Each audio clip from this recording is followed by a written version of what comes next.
what's up mga idol? It's Merms again at welcome back again sa aking YouTube channel.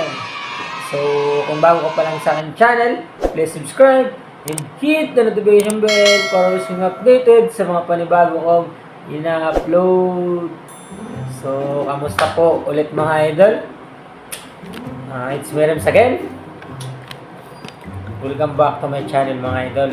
So, ang content po natin ngayon, ang vlog po natin ngayon ay about po sa enterprises po ulit mga idol.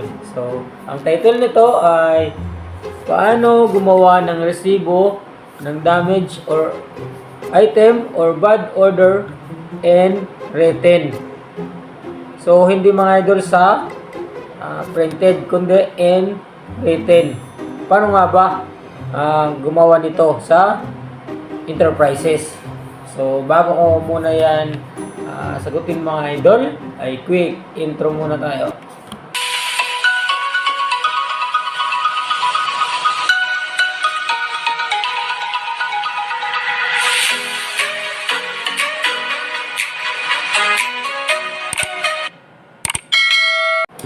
So, mga idol, paano nga ba gumawa ng resibo ng mga damaged item or bad order in written?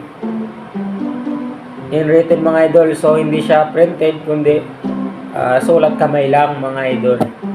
Paano nga ba gumawa sa enterprises niyan?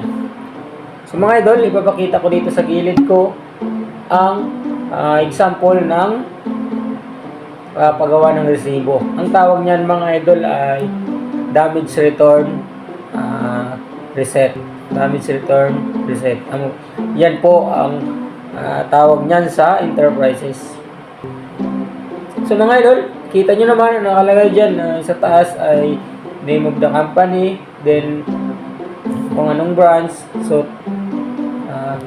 nakikita nyo naman siguro mga idol. Then dito sa may gilid ang pitcha kung kailan talaga siya i-return. So yun po ang pitcha nya. Kitang-kita nyo naman po dyan sa screen. Then, ang tawag sa kanya ay damage return. So, yun po ang tawag sa kanya sa resibo na yan. So, nakalagay po din dyan yung description. So, ito po yung mga example ng description. Ang bowl white, number 2, piano toys, number 3, plate white, number 4, Sintrex stand fan. Then, nakalagay din po dyan ang kanyang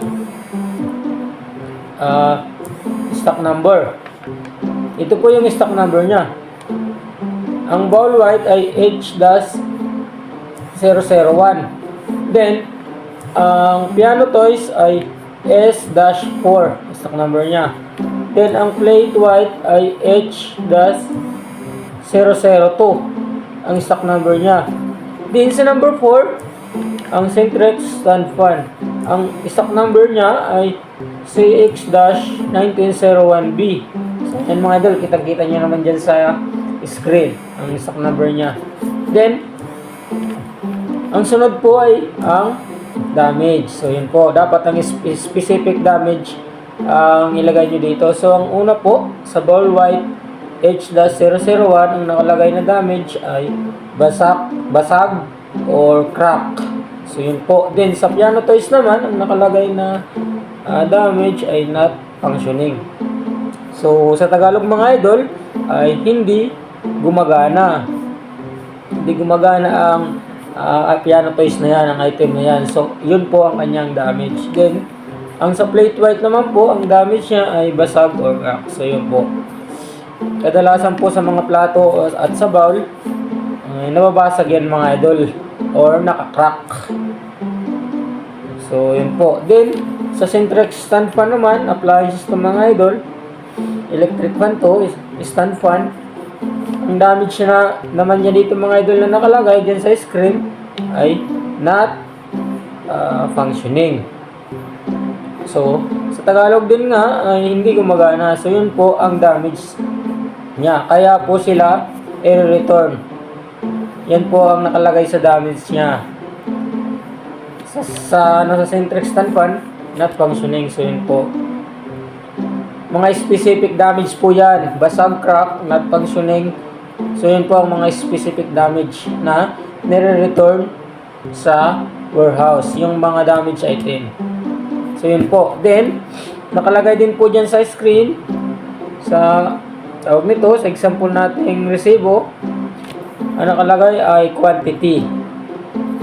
Nakalagay sa quantity, sa bowl white ay 4, sa piano toys ay 2, then sa plate white ay 5, then sa Centrex stand fan ay 1. So yun po. Then, after sa quantity, may nakalagay din ang unit niya. So yun po, ang bowl white ay, ang ibig sabihin po ng PC ay piece yan mga idol. Isa-isa per piece. So yun po mga idol. Ganon din po sa piano, sa plate at sa Centrex. Per piece din po din siya mga idol. Kasi yung ibang mga item mga idol ay nasa per pack. Kaya mga idol kailangan may unit. So yun po. Then ang iba may per set. Kaya kailangan may unit po talaga nakalagay sa resibo para ma-specify natin kung per piece, per set ang sa quantity niya mga idol. So yun po. Then sa baba nakikita nyo naman dyan sa screen, check by nakalagay halimbawa si Juan de la Cruz at ang kanyang perma sa taas, signature over printed ni mga idol.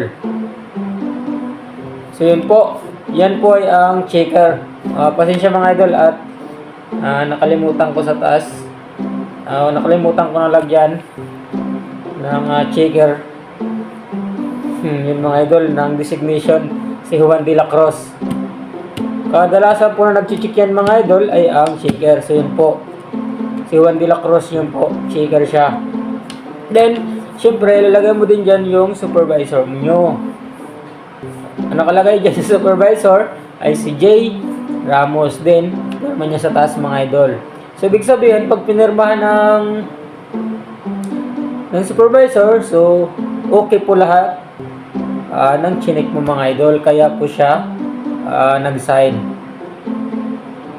Chichikin niya po yan mga idol, kaya tatanungin ka kung okay na po talaga yan, tapos titingnan niya yung resibo at yung mga item na i-return mo. So hindi lang basta hindi ka lang basta mag-return, kundi titingnan din niya ng yung supervisor. So yun po. So mga idol, kung may tanong kayo, paki-comment na lang sa baba at sasagutin ko po yan.